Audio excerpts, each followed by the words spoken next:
চারিদিকে Apple watch আল্ট্রার ছড়াছড়ি।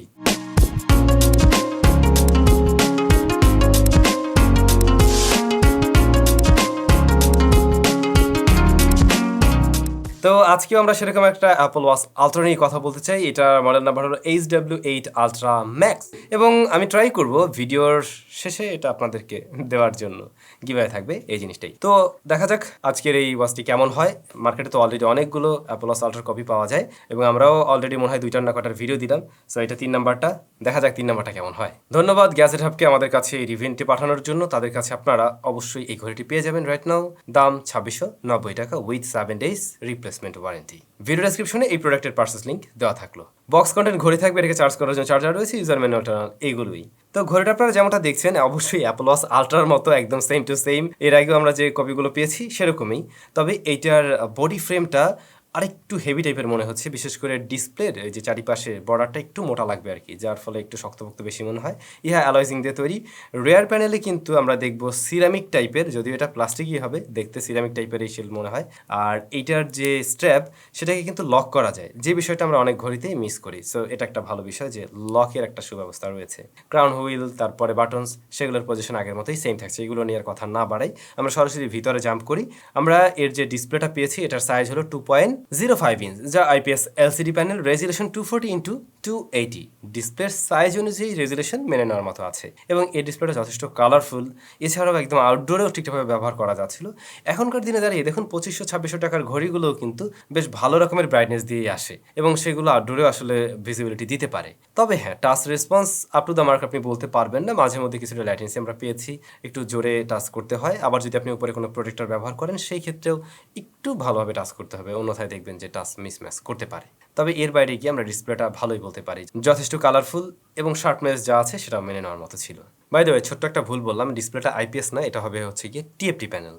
ঘড়িটার মাঝে 220 mAh ব্যাটারি রয়েছে। এগুলো ওয়েবসাইটের তথ্য, আমি জানি না আসলে এটা ঠিক কিনা, তবে ব্যাকআপ কতটুকু দেয় সেটুকুই আসল বিষয়। আমরা এই ঘড়ি থেকে কিন্তু ব্যাকআপ পেয়েছি 3 দিনের মতো। আপনি যদি স্মার্টফোনের সাথে কানেক্ট করে রাখেন, এটা দিয়ে কথা বলেন, তাহলে 2.5 দিন 2 দিনের মতো ব্যাকআপ পাবেন। আর যদি একদম কোনো কিছুর সাথে কানেক্ট না করে একটু ব্রাইটনেস কমিয়ে রাখেন, তাহলে আরেকটু বেটার ব্যাটারি ব্যাকআপ পাওয়া পসিবিলিটি আছে।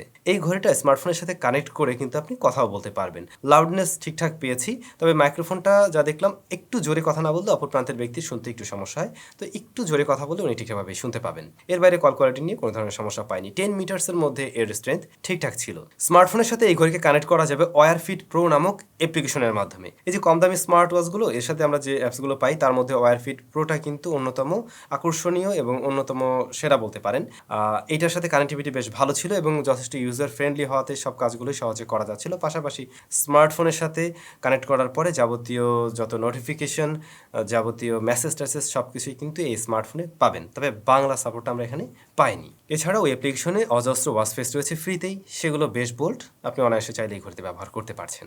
সেন্সরসের প্রসঙ্গে আসলে এই ধরনের ঘড়িগুলো সেন্সরের দিক থেকে খুব একটা অ্যাকুরেট হয় না। এখানে হার্ট রেট সেন্সর রয়েছে, ব্লাড প্রেশার মনিটর রয়েছে, স্টেপ কাউন্টিংয়ের মতো সুযোগ পাবেন। তো যা দেখলাম স্টেপ কাউন্টিংও মাঝে মধ্যে 2-একটা মিসম্যাচ করে 100-র মধ্যে। আর হার্ট রেট সেন্সর সেটা আমার মনে হয়েছে একটা অ্যাভারেজ টাইপের রেজাল্ট দেয়। এর উপরে আমি শতভাগ ভরসা করতে বলবো না, ইভেন অ্যাপল ওয়াচের উপরেও করা ঠিক না। তো মোটামুটি বলা যেতে পারে 90%-এর মতো একটা অ্যাকুরেসি এর থেকে পাবেন। তবে এখানে যেহেতু মাল্টি স্পোর্টস মোড রয়েছে, যে বিষয়টা হয়তো অনেকের কাজে লাগবে, যারা জিম টিম করেন তাদের এই বিষয়টা আশা করছি ভালো লাগবে।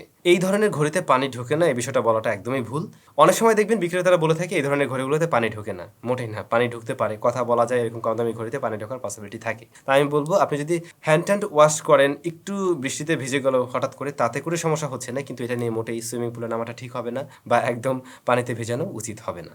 এই ঘড়ির রেস্ট অ্যাওয়েক ফ্রিজারটা ভালোভাবে কাজ করছিল, অর্থাৎ আপনি যখন ঘড়িটা এভাবে থেকে সামনে নিয়ে আসবেন সাথে সাথে ডিসপ্লেটা জ্বলে উঠছিল এবং এটা রেজাল্ট ভালো পেয়েছি। এই বিষয়টা আমরা কম দামের ঘড়ির ক্ষেত্রে একটু ডিলে করতে দেখি, বাট এটার ক্ষেত্রে একদম অ্যাকুরেটলি কাজ করছিল। তো এই ঘড়ি নিয়ে মনে হয় না বিস্তারিত আর তেমন কিছু বলার আছে। রেগুলার যে আমরা অ্যাপল ওয়াচ আলট্রার কপিগুলো পেয়েছি অলমোস্ট সেরকমই। হ্যাঁ, কিছু কিছু জায়গায় ধরুন এটার বেশি ভালো লাগতে পারে, যেমন এইটার ইউআইটা অনেকটা স্মুথ ছিল আর ডিসপ্লের বেজেল আমরা এটাতে কিন্তু খুবই ন্যারো পেয়েছি, যতটুকু দেখা যায় অলমোস্ট ততটুকুই বলতে গেলে।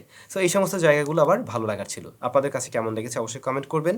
আর বলছিলাম আপনাদের উদ্দেশ্যে একটা গিভঅ্যাওয়ে রয়েছে, এই ঘড়িটাই অর্থাৎ আমার হাতে যেটা দেখছেন এটাই আপনাদের জন্য থাকবে, যে কোনো একজন লাকি উইনার পেয়ে যাবেন। কীভাবে অংশগ্রহণ করতে হবে বিস্তারিত ভিডিওর ডিসক্রিপশনে লেখা আছে, একটু কষ্ট করে পড়ে নেবেন, দেন অংশগ্রহণ করে ফেলবেন।